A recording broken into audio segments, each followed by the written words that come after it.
9-4 is working with lines of text in PowerShell. Okay, so in this situation here, I want to set up some files to work with. So I am going to open up the just the command prompt. So I'm going to do CMD. Okay, so here's the command prompt here. There is already a script. Now this is one of the things that you won't be able to do because this make quote here, that's a script that was created. And if you're using this virtual area, it's already there. Let me see if I just do dir, but it might just find it automatically. Yeah, it just finds it automatically. So if I type in make script, oh no, why is it not working? Oh, hello, because it says make quote. Make quote. Okay, so what it did is it was a batch file. See how it says up here? You know, it did some echoes, so it put some text in some text files here. It was a batch file just to do all that. And then it showed the directory at the end. So this is a batch file that you would need to run to have all these. But again, you can create these just like I created an HTML file here. You can also do file, new, and then text file. And you're going to have to do this on the assignment. So that we're going to do save as, and let's say I want it to be a text file, and it actually is one of the options. So I don't need to type txt, and then text. Hit save, and now I have a text file. Okay. And that's how you would create text file to work with if you wanted to. And in the assignment, well, let me go ahead and look at it. The assignment, you're going to be creating a new file. Then you're going to type in the name of a movie, and then you're going to do, just make sure it has an E in it, and then save it, and then create a screenshot just showing it. So this would be the screenshot here. So I would actually open up the snipping tool and then do, I guess, something like that to make sure that it's, well, I guess up here it says PowerShell, so I'll know, but I need to see that you saved it and that you have text in there. That will be your first item to do on the assignment. Okay, let me just close that. Okay, and then the next item is to do a search, and we'll be doing that later on.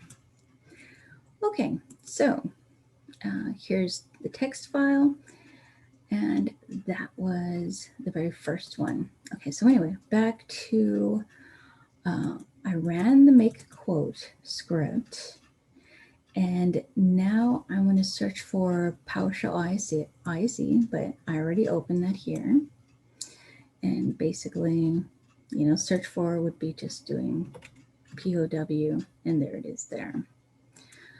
Okay, so file open, because now I want to open one of the files that I just created.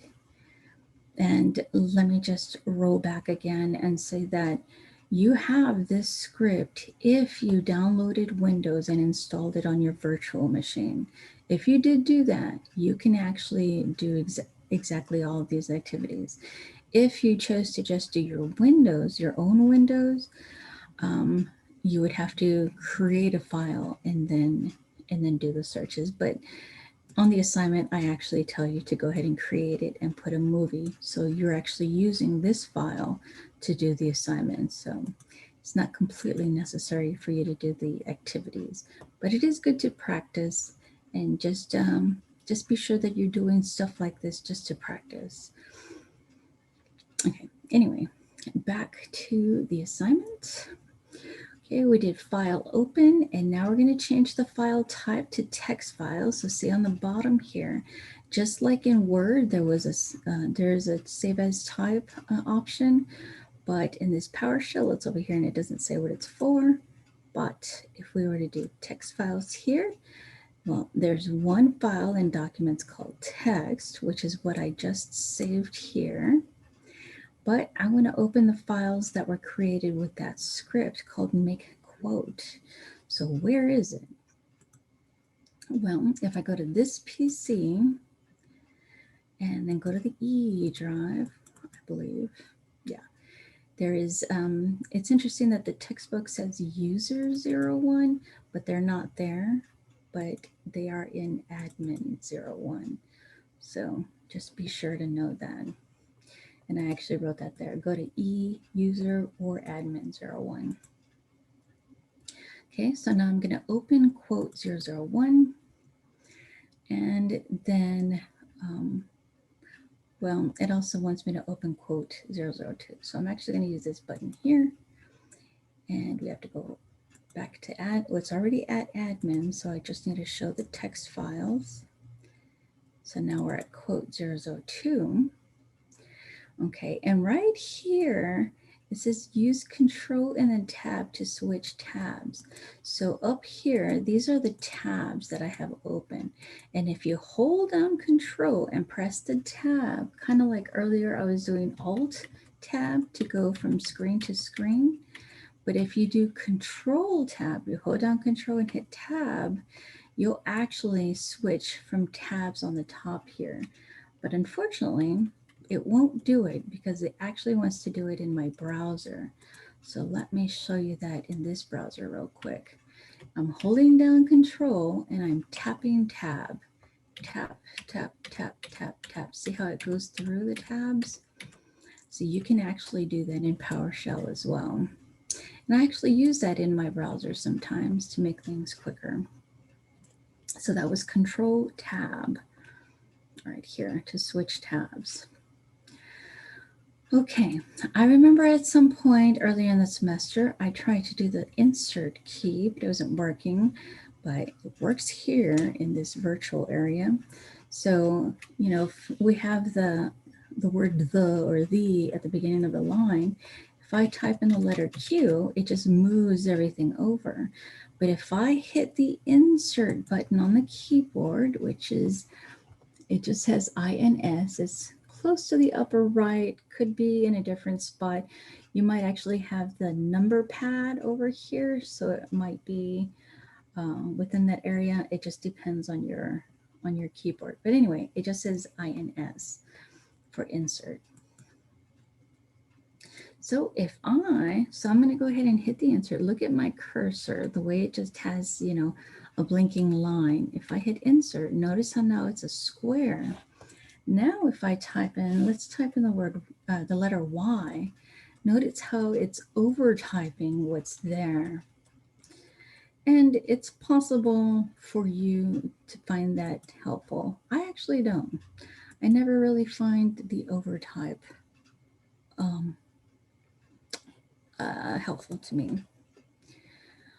Okay, have you noticed that the new update to Google, maybe Google was Firefox, where the search bar on the Google logo follows you when you scroll down or up? I have not noticed that. Do you know if that's part of the website and can it be overwritten? I haven't. Oh, it is annoying. I will actually need to look at that because I haven't noticed. Interesting.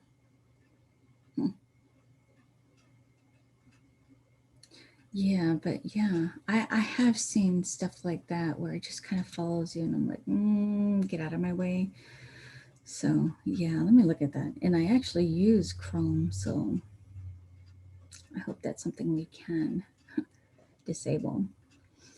All right, so let's see. So yeah, so the insert key, not something I typically use. I don't want to overwrite. I want things to move when I'm typing it.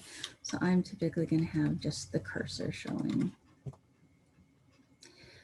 Okay, so that was the insert key toggling.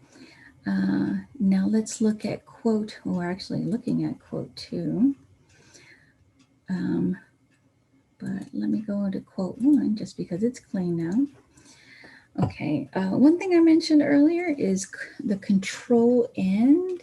So just like on the keyboard, the insert key, there's an end key and a home key, which is really cool too, something I use all the time.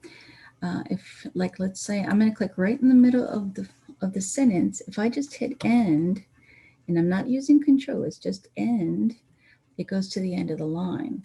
If I could click, if I press home on the keyboard, it goes to the beginning of the line. End, home, end, home. That is really cool. And actually, you can highlight the whole line using those keys as well. If you're at the beginning of the line and you hit shift and then end, it highlights the entire line. And then you can do copy and then paste. And well, it's just pasting it all in one line. So I'm going to go ahead and press enter. So I did all of that without using my mouse. Okay, so that is really cool, or really useful for me. I always do that all the time. So that was the home and end keys. Now I added text to the next line. I already copied all of it. Actually, and another thing that's I use a lot is Control A. Control A copies everything on the screen. Now it just highlights everything on the screen. Now I'll do Control C to copy. Then I can go to another document and then press paste with Control V to paste. Then I can do Control S. And one thing I did want to point out too is if you look on the very top on the tabs, notice how there's an asterisk on a couple, but not on these other ones. That's because I haven't changed these two since I hit save. This one I just edited after, and I haven't hit save yet, but if I do Control S to save, notice how there's no asterisk. It actually tells you when it's been saved. So that's pretty cool. Very cool option there. Good. And that is the end of activity 9-4.